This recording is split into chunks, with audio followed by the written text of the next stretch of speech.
Oh! Don't let those sounds make you feel like we don't enjoy it. Get me out of here! Oh, okay, holy cow. I fell asleep for a bit there. Connie, I'm so sorry.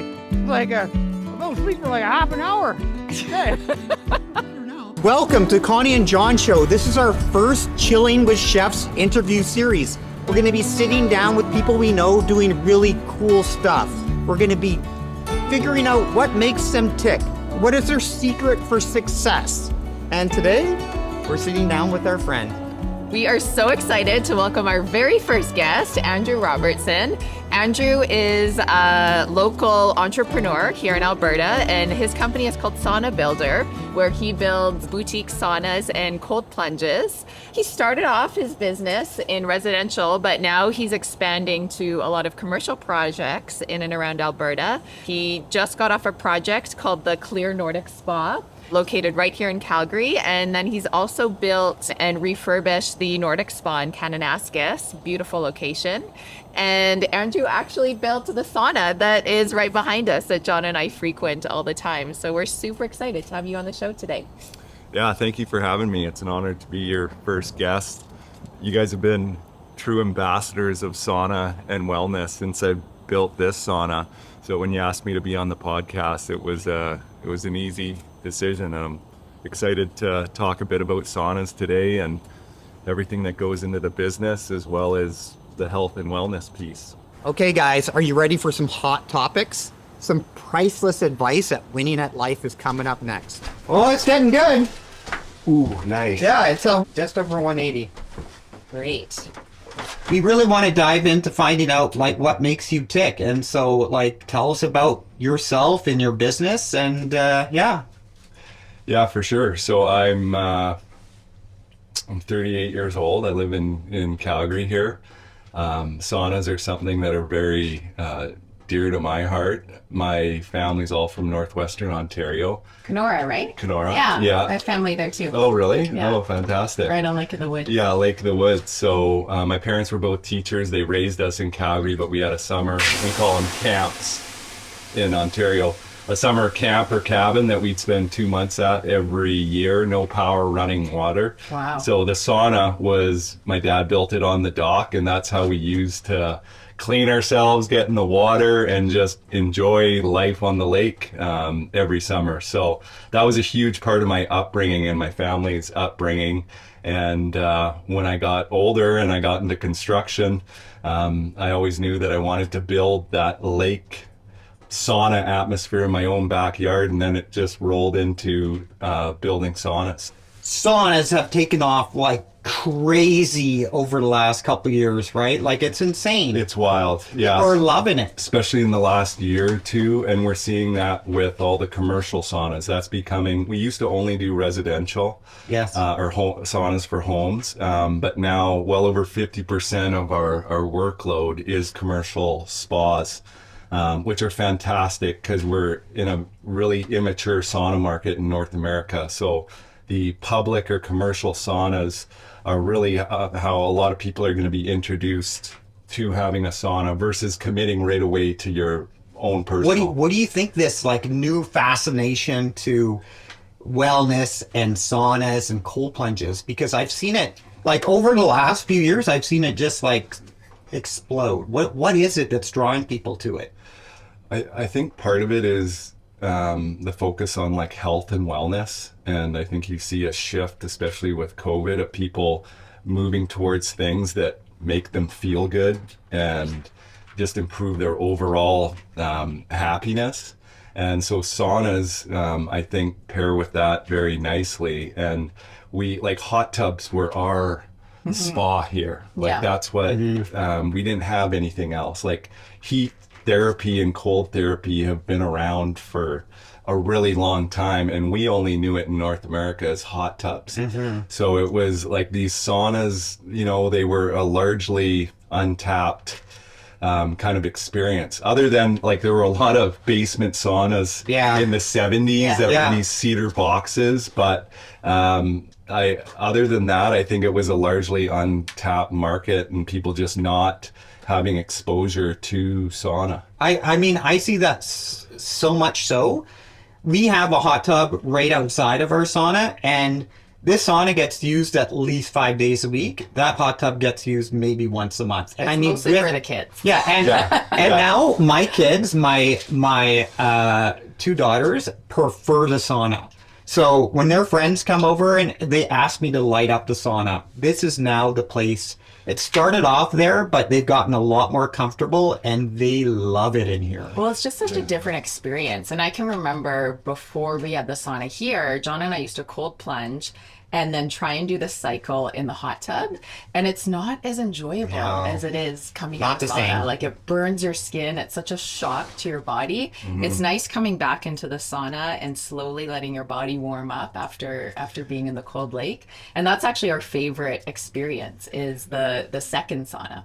Yeah. It's a game changer. Yeah, I'm right there with you. Like, I love what I first became addicted to at our cabin was coming out of the sauna. Like, you're always trying to push it, right? Yeah. It's just like a workout. Like, you're trying to stay in here till you can't handle it. So when, we come out of the sauna at the cabin, the lake is steps away. Plunging, I do this thing where I dive into the lake. Wow. I hold my breath and I just float there, and I can feel my heartbeat just throughout my whole body. Oh my goodness. And that is, I think, what I first became addicted to, is that feeling.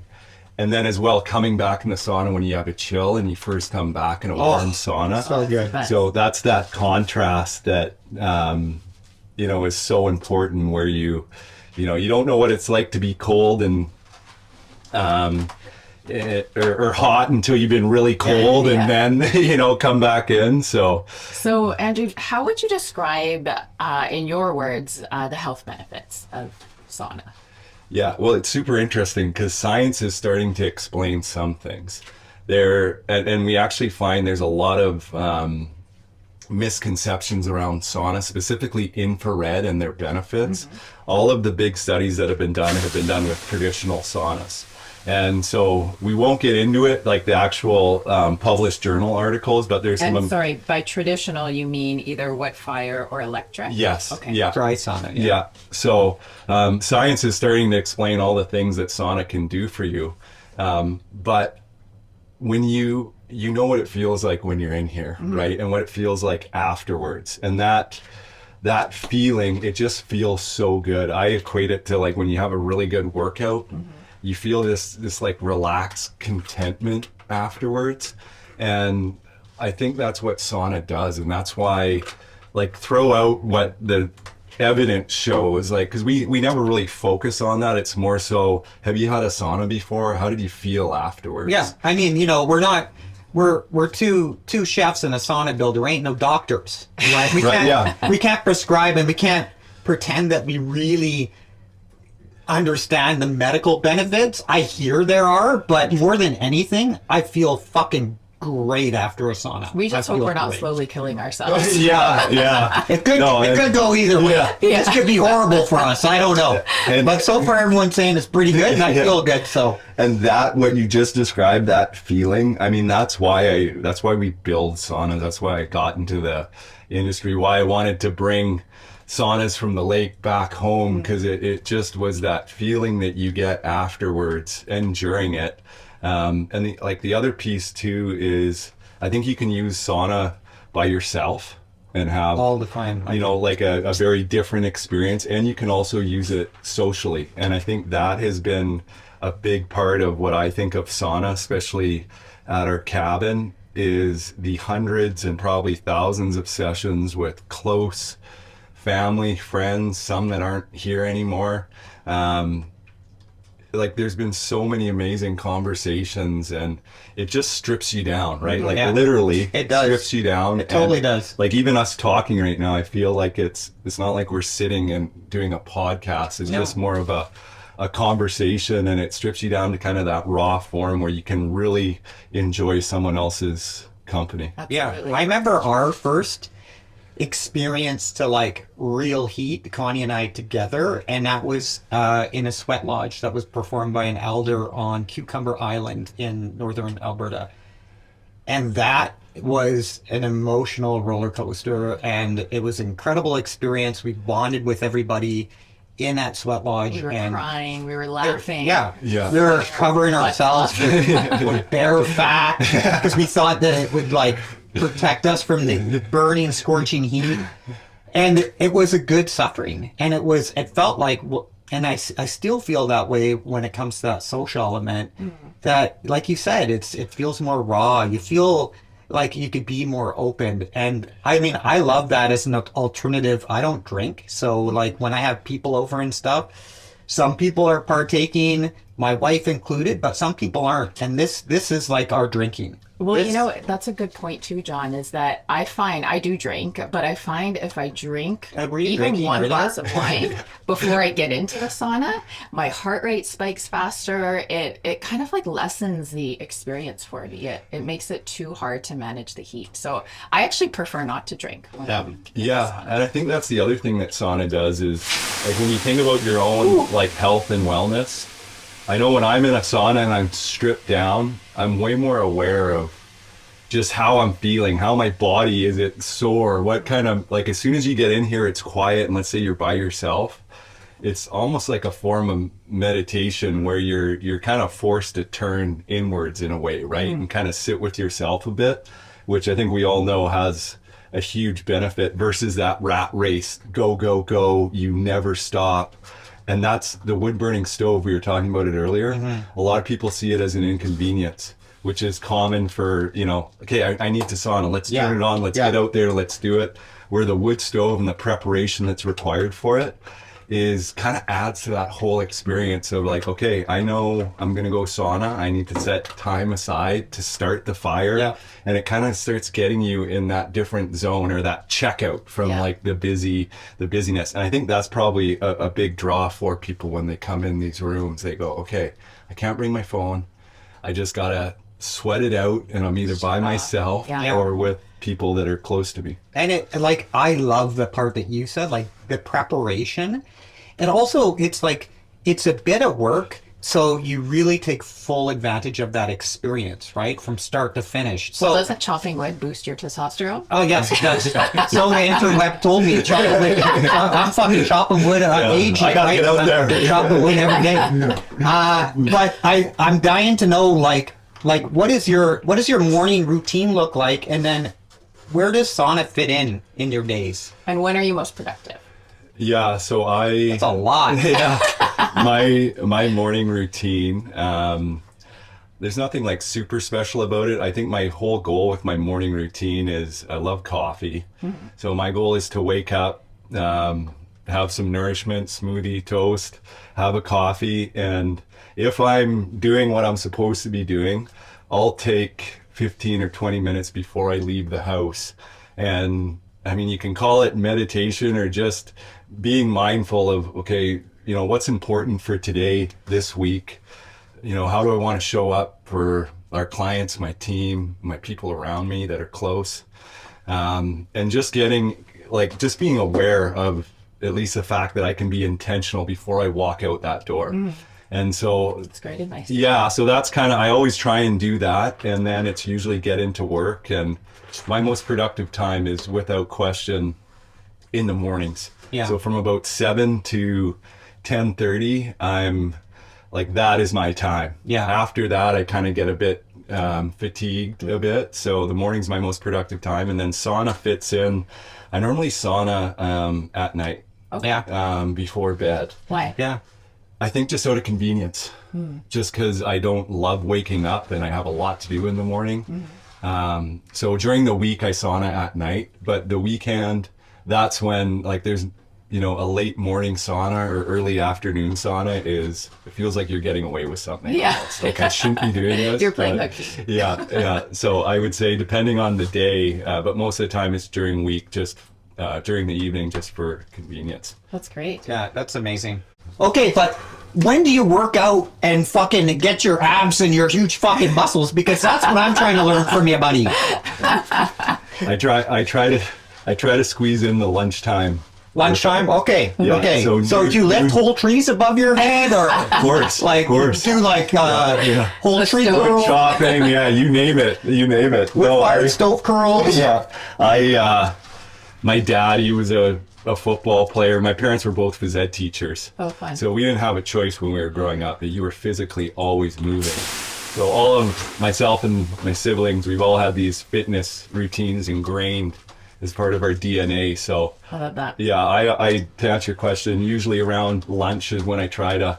And is it an everyday thing? No, I'd say 3-4 days a week. Okay, and that's good to then know. I love sports, so I use that as kind of like my cardio. So skiing is my passion. Alpine or cross yeah, country? alpine. Okay. So that's my passion Nice. outside of saunas. What's your favorite ski hill?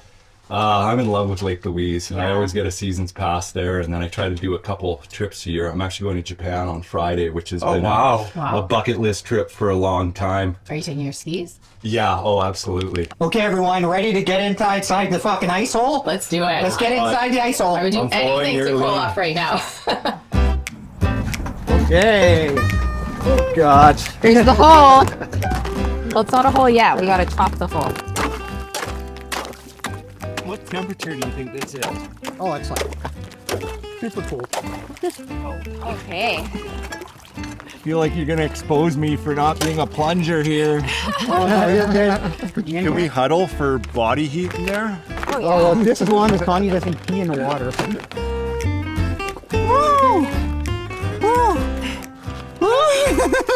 I'm good. All right. Whoa. Oh, God. We have fit 4 people in this hole. We crouch down. Get nice and low. If you want, you don't have to. Okay. So, Okay, so we we're got gonna ask some you. quick fire questions. Okay, ready? Okay. Hot dog or hamburger? Hamburger. Okay, Ketchup or mustard? Ketchup. how about pineapple, yes or no, on pizza? No, definitely not. Cold plunge or sauna? Sauna. What's your midnight snack? Anything unhealthy. Okay. Favorite Tequila. tequila. Favorite city to dine in other than Calgary? Ooh, I'm gonna say Portland. Oh, that's a good one. And what celebrity would you like to cook for? Arnie Schwarzenegger. I think like the getting used to it is I just don't feel the shiver. Okay, ready? Yeah.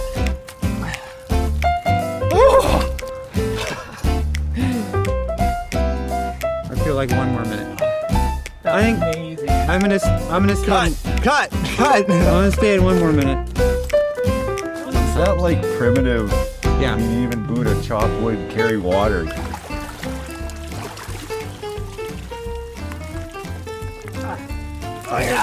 Fuck, we're so graceful, Connie. Possible? That's why, like, we're fucking. You could tell Connie's next ballerina getting out of that. Okay, let's go warm up. Oh, this is the best part. Best part. Yeah, this is my favorite. Well, I'm just gonna get another log on here. See if we can get it up to 200. What's it at now? 180? Is it still 180? Or 190? 200. Oh, it is 200. Andrew, tell us about this contraption. So, I was just at a sauna summit this last weekend in Vancouver, and there's over 70 different companies that most of them have small sauna operations all through the Pacific Northwest, and they had 2 professional whiskers there. And so whisking is a routine that's performed in the sauna with typically it's birch leaves. Okay. And basically what happens is the whisker, you'll be if you're the receiver, Yeah. you'll be lying down on the bench, and they'll perform a whole routine with pouring water on the stove to create the steam or lolu, and they move it around with the whisk. Yeah. And then they beat you with it. Okay. Connie, do you want to lay down? Let's do it. Let's do it. Okay, I'm gonna get this wet first. Now, Okay. there's gonna be, these are gonna end up everywhere. That's Are you okay. with Yeah. that?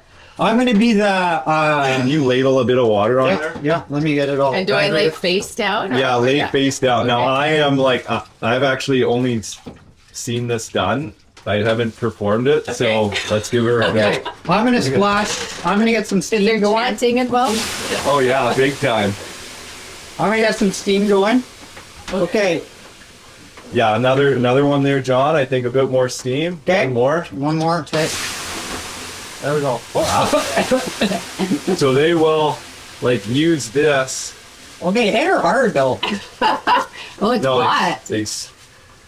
so they Oh. move the air with the whisk. This is.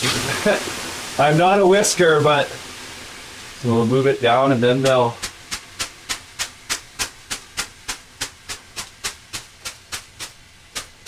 How do you feel, Connie? It's a really nice experience, actually. I thought it was gonna hurt, but it doesn't hurt.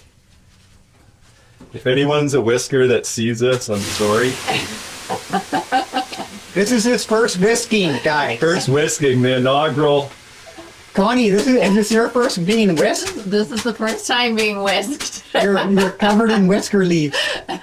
Ah! Ah! Ah! Oh, it feels good.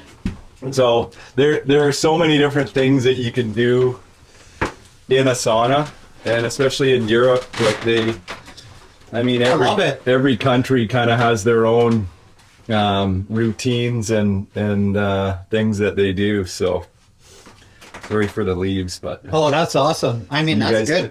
that will last for a while. But It's cool. That's very cool. So, okay. Now this is the part of the hot topics that get a little bit deep and get a little bit, a little bit more inside what makes you tick. Is there anyone in your life that has really inspired you, or do you have a mentor?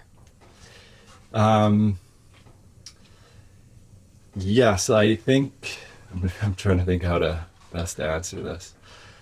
For inspiration, I've always idolized my parents, especially my dad. Like, he was this big football player, strong guy. So he was like, growing up, that was kind of, I always wanted to be like him. And I think that's how I got into like a lot of sports and fitness and that, as well as my mom. She was always, she is 70 now and her fitness routine is just unbelievable. Like, what does she do? She does everything. Like, in one day she'll cross country ski, she'll go have a weight workout, swim. Wow. Like, she Oh, that's combines amazing. all sorts of That's inspiring. yeah, big time. So my parents were definitely a big inspiration. In terms of business though, my parents were both teachers. So I was never surrounded growing up or even as a young adult around other business owners. So I recognized early on the importance and the power of mentorship. Mm-hmm. So I have a couple of people that I talk to on a regular basis, and they're actually in different. Like, I have one that is kind of more of a business mentor, mm-hmm. and then one is a bit more of a personal side. But I can mention Tom McHale. Actually, he's the owner of Lady McDonald Inn out in Canmore. He's just an incredible guy, and the power of having someone that you can talk to and provide guidance is you realize when you're an entrepreneur, anyone that is successful, they most likely have had mentors, and they're not afraid to ask for help in doing things. So I think mentorship is such a key aspect of being successful in business. So yeah. That's incredible. And like being an entrepreneur is like an incredible risk taker, right? Because like you're leaving behind usually like a well-paying job, a career, and you're going out on your own into the unknown. And like you said, you weren't surrounded by entrepreneurs, so you had to take that leap. And so like failure has played a part of like our success story. Is there a part where failure played a part of who you are and what you have built? Yeah, I definitely think so. There's, and I think it's something that you have to frame it in the right way, because you can have failures like daily, you can have that are small, and then I think you can have ones that are maybe bigger. And if you let that failure consume you and become part of your identity, I think it can be devastating for entrepreneurs and business owners. Like, you really have to, I know what we really focus on is, even any project we do, what can we learn from it? What were the takeaways? And as long as you're learning and implementing new changes, I think that's such a huge part of it. So we've definitely had products that, haven't, launches that haven't gone the way, like, we've had a lot of failures, let's just put it that way. But can you tell us one specific one and how it impacted your business? Yeah, I'd probably say, for the one that I'm thinking of, is our people. So we had, this past year, one carpentry position, we went through 2 professional carpenters, and we've had a third now, Eamon, who's just a fantastic guy. But I think when you take on an employee, like, it's not something that we take lightly, that responsibility. Like, we fully grasp that responsibility in terms of, this person is leaving their job and they're relying on you for income. Their family is heavy. Like, that's not like, whenever we hire someone, we're always thinking, we want you to be with us for your entire career. And we want to take care of you.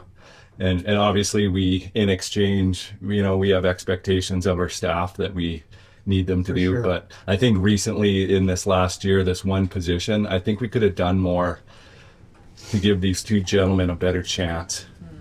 I don't think we supported them in the way that we could have. In a business, there's so many moving parts, and that you kind of rely on hiring competent individuals and letting them go. But I think we overlooked how important it is to really understand their learning style, and how we can best train them to our process. That was a tough one, because then we had to let them go, and it's a really difficult conversation that's emotional, and it's, Well, and I think as employers too, sometimes we get so invested in the relationship, and it's hard not to. I mean, you're working with these people it's sometimes your work family longer than you're spending time with your own family. You're right. So. Yeah, so it's a hard one, but like in any failure, I think we took away what we needed to, in terms of, okay, how do we improve? How do we, for the next person, how do we support them in a better way and make that more of a priority? And how many employees do you have?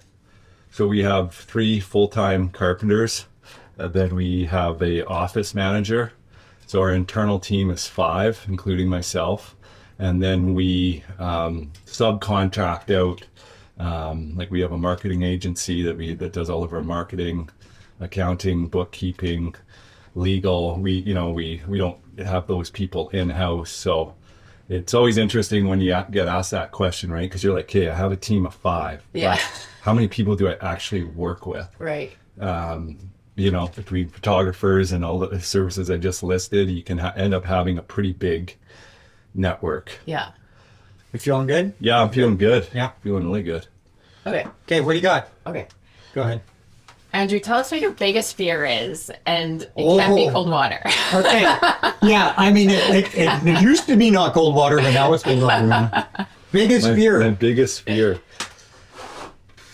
That's a hard one, Connie. That is hard. I get I'm wondering how deep I go. Go deep, man. Go fucking deep. Hey, you're in a safe zone. Yeah. You're safe. It's just us and the entire world on the other side of the window. Yeah, I think for years ago, I think I would have answered, my biggest fear is letting down other people. Yeah. And I think that was, whether it's my spouse, my family, my team, my client, it was this overpowering, just in one way, like it was a very positive thing. It really pushes me to do my best, but it also, I think, caused a lot of undue stress. For sure. But I think today, if I said what my biggest fear is, I think in a healthy way, I've transitioned that to, not letting down myself. And I don't want that to sound selfish, but in terms of, you really have to look after yourself, your physical health, your mental health, your mindset. And when you do that, you can really look after the people around you. And I always had that, I think, in reverse, where I was more so catering to people around me and making them happy with overlooking, a lot of that internal stuff. So I think in a healthy way now, my biggest fear is like not staying true to who I want to be, and letting myself down, so to speak. So yeah, I think that would, and it's a work in progress, right? Like it's, to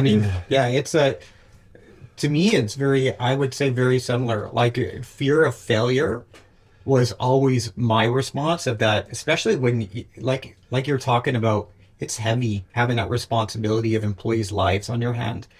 And then other people, they were relying on you to be successful, but you can't win if you are not in the right place, physically, mentally. Frame of mind, and, you had an amazing early mentors with your mom crushing it, your dad, and how, it was such an important part of his life activity. And then finding mentors when it came to business were the areas where you didn't have the experience, and combining that, you could tell that it's working for you because your business is growing.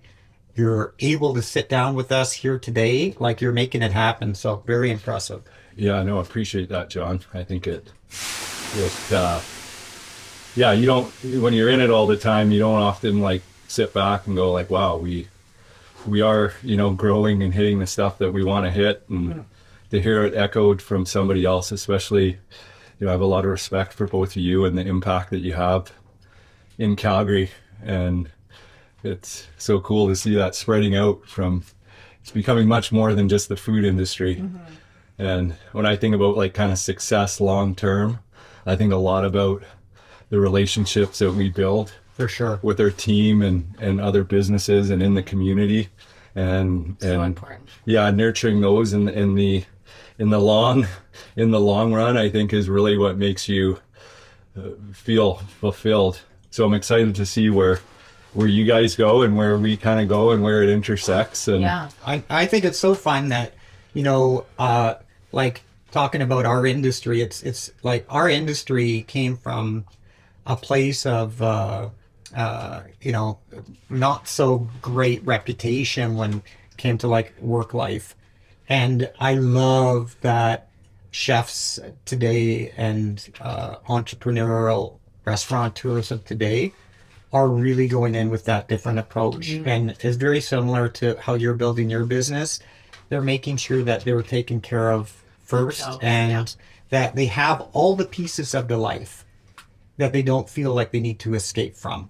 All those parts where you don't need to go on vacation to have a break from what you've created. Right. That is a part of what you've created. And like this experience today isn't a break. This is a part of our day-to-day, and being able to create that life. And, in your industry, in our industry, I love watching it take shape.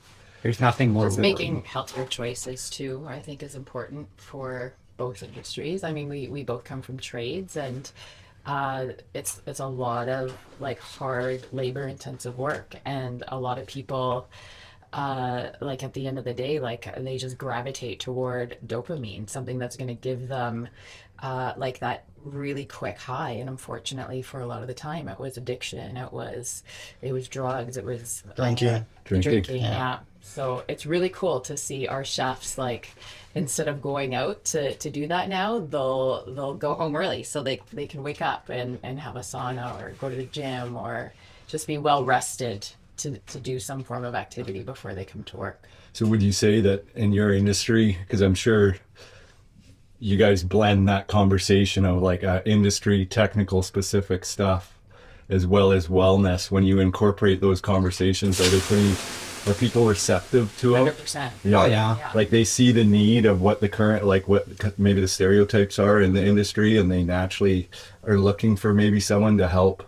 For sure. Yeah. I mean, like, you know, I came from an unhealthy, I had an unhealthy relationship to alcohol in my early years. And, you know, I definitely was not what you see here today. I gained an incredible amount of weight when we first opened up Chartgut. I was like 100 pounds heavier than I am now. And Connie was definitely one of the leading forces that showed me that it could be done, because here I was always making excuses of how my day could not incorporate fitness and health. And the person that's, you know, doing circles right beside me, working the same hours and getting her done was Connie, and she was still finding ways to incorporate fitness. So finally, when I had children, I was like, you know what? This shit needs to stop. I want them to have a dad they could be proud of, one that I could get up and do activities with them, one that's full of adventures, and I want to be a leader that people gravitate towards and have the energy. And I can't do that because if I continue on this path, I'm going to be dead. Right. And I found it, and, you know, it's been a really incredible part of, you know, our company and what the culture is in it. And we support it so much so, because without it, we're just not going to make it in life. We need it. And I think over time you slowly gravitate towards other businesses, other mentors, other people around. Like who you have in your life has such an impact on sure. how you, like what you were just saying with Connie being around. Yeah. How, you know, how she lived and how you did, and seeing that example. And I think that ties back into the mentorship. Who you have in your inner circle and who you reach out to is such a critical piece, where so many people, entrepreneurs, think they have to do it all themselves. I'm telling this to myself right now. Yeah, it's good. Hey, it's good practice. I do that shit all the time, man. Yeah. You know, it really validates what you're feeling. And you can say it out loud. The more you say it out loud, the more it validates it, and the more you believe it, and the truer it becomes. So Yeah, no, totally. Okay, guys, we're coming up here on 19 minutes. Okay, let's go. So to close it out, Andrew, let us know what is next for you and Sauna Builder in Alberta. yeah, and then let's go sit around the fire. Yeah. So like a large part of our work is in residential, and that's like our bread and butter. And we love working directly with homeowners and creating a Nordic spa for themselves in their own home. That's definitely a foundation piece of our business that we're going to continue to grow. Commercial Nordic spas. It's an exciting time. It's crazy how many are proposed, and we're fortunate to kind of just be an expert in sauna. That's amazing. And so that is becoming, in Calgary alone, in Canmore and Banff this next year, I think we have 5 or 6 like big scale Nordic you guys. spas. That's so great. And then just keeping the team growing, and we all have our individual goals along with the business goals, and so together we track towards that vision. And so we're excited to think a year from now, okay, how many things on that list are going to be checked, and let's keep moving forward. That's amazing, man. Great. Good Well, job. we wish you all the Congratulations. best. Thank you. Thank you. Let's Thank you for let's having go me. out and have a last little chat and maybe a bite to eat. Whew. That was amazing. I mean, that was our first, and probably it's going to be, well, it is the best. It's the first and best Chillin with chefs. We wanted to finish today with some nourishment. Being chefs, obviously food has to play a part. This is some sausage we made with this year's hunt of deer, and it's a very special recipe. So this is a 3rd generation family recipe. My family's Portuguese from the Azores, the islands, and it is predominantly deer. We do cut it with a little bit of pork, and then it's got garlic and white wine, Portuguese pepper sauce, paprika. It's got a little bit of a kick to it, Portuguese breakfast style. This is how I used to have Sunday breakfast, where we'd fry up the sausage in a pan, we'd cut it up into like little discs, Oh, you did like this. and then crack eggs into the sausage fat, and then just dive in with bread and dip it in. Oh, It's it looks amazing. one of my favorite breakfasts, yeah. You're spoiling me. Oh, wow. I'm not, that's the thing, like, I feel like that sauna cold plunge experience is, it's pretty magical, because you end up having really open conversations, and I love the experience, and I love that sharing and that communal feel. But for us being chefs, finishing it with food and sitting around a fire, that's our jam. Yeah, Can't do anything without food. I could do this on a regular basis. All right, sausage cheers. Cheers, guys. Cheers, thanks for Chillin' having with me. Chefs, first episode. Tune in.